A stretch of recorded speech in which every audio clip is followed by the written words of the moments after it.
Ini adalah panduan mudah untuk melakukan solat sunat Aidilfitri dan perkara-perkara sunat yang perlu dilakukan pada Hari Raya Aidilfitri. Anda akan dibimbing secara langkah demi langkah sehingga selesai dan panduan ini diringkaskan agar mudah difahami. Panduan ini juga dipermudahkan dengan bacaan bahasa Rumi untuk membantu sesiapa yang mengalami kesukaran membaca tulisan Arab. Tanpa membuang masa, mari kita ikuti panduan ini. Hari Raya dalam Islam adalah Hari Raya Aidilfitri dan Hari Raya Aidiladha. Kemuncak sambutan Hari Raya adalah solat sunat Hari Raya pada paginya. Hukum solat sunat Hari Raya adalah sunat muakkad, iaitu solat sunat yang sangat dituntut melaksanakannya. Solat sunat Hari Raya dilaksanakan secara bersendirian atau berjemaah dan menjadi syiar untuk agama Islam.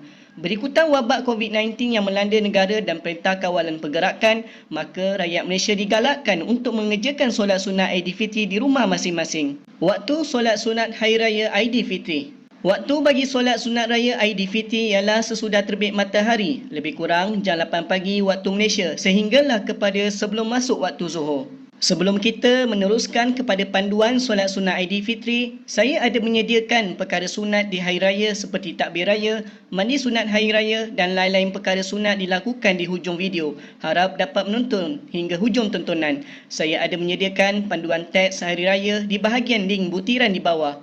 Jika video ini bermanfaat dan memudahkan untuk anda mencarinya semula, diharap anda dapat menekan butang subscribe dan butang loceng serta like and share pada akhir tontonan anda. Jika anda sudah bersedia, jom kita mulakan. Jumlah rakaat. Jumlah rakaat bagi solat sunat Aidilfitri adalah 2 rakaat sahaja. Setelah tiba waktu untuk anda mendirikan solat sunat Aidilfitri, mulakan solat dengan lafaz niat. Niat solat Hari Raya sebagai imam adalah usolli sunnata Aidilfitri ra'ataini imaman lillahi ta'ala. Sahaja aku sembahyang sunat Aidilfitri 2 rakaat sebagai imam kerana Allah Ta'ala. Niat solat raya sebagai makmum adalah usolli sunnata Aidilfitri ra'ataini ma'muman lillahi ta'ala. Sahaja aku sembahyang sunat Aidilfitri 2 rakaat sebagai makmum kerana Allah Ta'ala. Niat solat raya bersendirian adalah usolli sunnatal Aidilfitri ra'ataini adaan lillahi ta'ala. Sahaja aku sembahyang sunat Aidilfitri 2 rakaat tunai kerana Allah Ta'ala. Untuk rakaat pertama selepas mengangkat takbiratul ihram, kita akan membaca doa iftitah. Doa iftitah adalah sunat sahaja, tiada masalah kalau tidak dibaca. Setelah selesai membaca doa iftitah atau anda tidak membacanya, kita akan mengangkat tangan dan bertakbir sebanyak 7 kali yang diselang-seli dengan bacaan tasbih. Takbir 7 kali dan tasbih 6 kali. Bacaan tasbih di antara takbir adalah seperti berikut. Subhanallah walhamdulillah wa la ilaha illallah wallahu akbar wa la hawla wa la quwwata illa billahil aliyyil azim. Bacaan tasbih yang pendek adalah Subhanallah walhamdulillah wa la ilaha illallah wallahu akbar. Pada takbir ketujuh dan terakhir, kita akan membaca surah Al-Fatihah jika solat bersendirian. Jika berjemaah, imam akan membaca Al-Fatihah terlebih dahulu dan makmum akan membaca Al-Fatihah selepas imam selesai membacanya.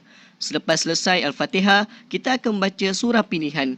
Anda boleh memilih surah kegemaran dan mudah buat anda. Namun, saya menyarankan surah Al-A'la sebagai surah pilihan.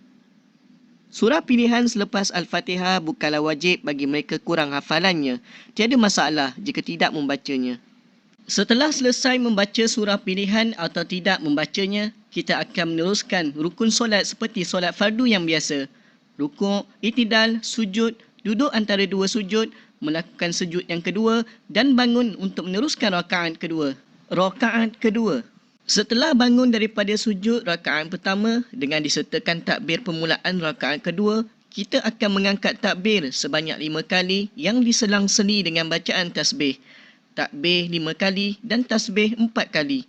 Bacaan tasbih samalah seperti pada rakaat pertama. Tiada masalah untuk memilih tasbih panjang atau pendek. Pada takbir kelima dan terakhir, kita akan membaca surah Al-Fatihah jika solat sendirian.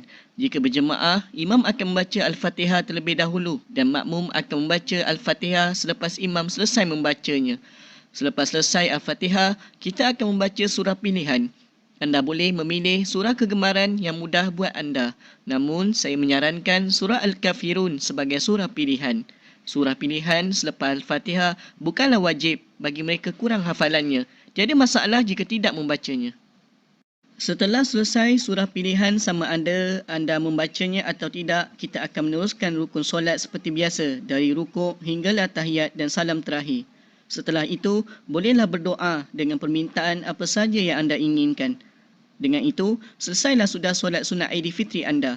Saya ingin kongsikan soalan permasalahan yang diajukan berkenaan takbir 7 dan 5 yang saya akan kongsikan. Soalan pertama, apa yang perlu dilakukan jika imam terlupa bilangan takbir? Adakah makmum harus mencukupkan takbir biarpun imam tidak cukupkan takbir?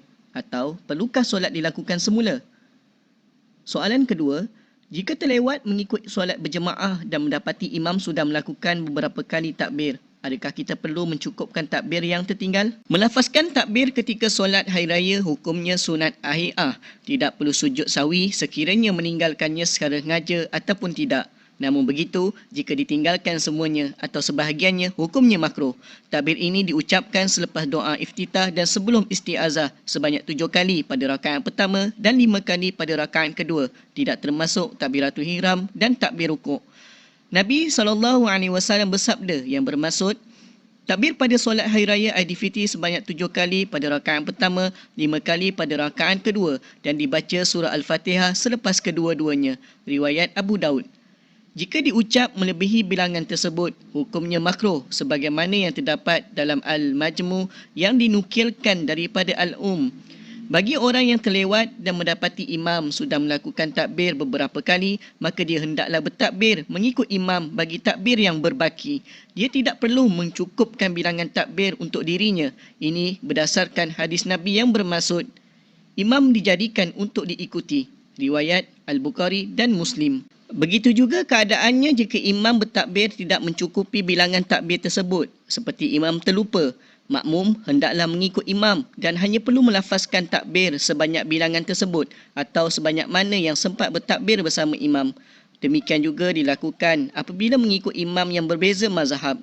Bagi mazhab Maliki, mereka mengatakan bahawa takbir sebanyak 6 kali pada setiap rakaat. Begitu juga Imam Al-Muzani dan Abu Thawr daripada mazhab Syafi'i. Manakala bagi mazhab Hanafi, bilangannya 3 kali pada setiap rakaat. Bagi imam yang meninggalkan takbir pada solat hari raya, maka makmum hendaklah meninggalkannya juga. What is an easy, affordable, but powerful video editor? So, you're finally editing your vlogs with Filmora. Perkara-perkara sunat yang selalunya dilakukan apabila menyambut Hari Raya Aidilfitri. Sunat melaungkan takbir sebaik saja diumumkan bahawa anak bulan Syawal telah jelas dilihat sama ada secara hisab atau ruqyah. Sunat menghidupkan malam Hari Raya dengan berzikir dan mengerjakan sembahyang terutamanya sembahyang sunat tasbih. Pada kebiasaannya, solat sunat Aidilfitri dilewatkan sedikit berbanding solat sunat Aidil Adha. Hikmahnya dilewatkan sedikit solat sunat Aidilfitri adalah bagi membenarkan peluang bagi mereka yang belum membayar zakat menunaikan kewajipan mereka. Berlainan pula, solat sunat Aidil Adha digalakkan diawalkan waktunya bagi memberi lebih banyak masa untuk penyembelihan korban. Kita juga disunatkan mandi dan membersihkan diri. Hukum sunatnya dikiaskan dengan hukum sunat mandi Jumaat kerana hari raya ialah hari berhimpunnya manusia untuk melakukan solat sunat hari raya. Mana-mana waktu atau tempat yang berlakunya berhimpunnya manusia, maka disunatkan mandi. Bahkan disunatkan mandi kepada semua, sama ada yang ingin menghadiri solat sunat hari raya ataupun tidak, kerana mandi ini bertujuan untuk menzahirkan kecantikan. Lafaz niat mandi sunat hari raya Aidilfitri adalah Nawaitu ghusla li'aidilfitri sunnatan lillahi ta'ala. Saja aku mandi sunat Hari Raya Aidilfitri kerana Allah Ta'ala. Waktu diharuskan untuk mandi sunat hari raya bermula dari tengah malam 1 Syawal. Tetapi waktu yang disunatkan adalah selepas terbit fajar hingga terbenamnya matahari. Disunatkan membersihkan diri dengan mencukur bulu-bulu pada tubuh, memotong kuku, menghilangkan bau-bau yang tidak menyenangkan dari badan dan pakaian dan memakai wangi-wangian. Selain itu, disunatkan makan dahulu sebelum solat sunat Aidilfitri. Afdal, makan tamar dengan bilangan ganjil supaya dapat membezakan Aidilfitri dengan hari sebelumnya yang diwajibkan berpuasa. Manakala bagi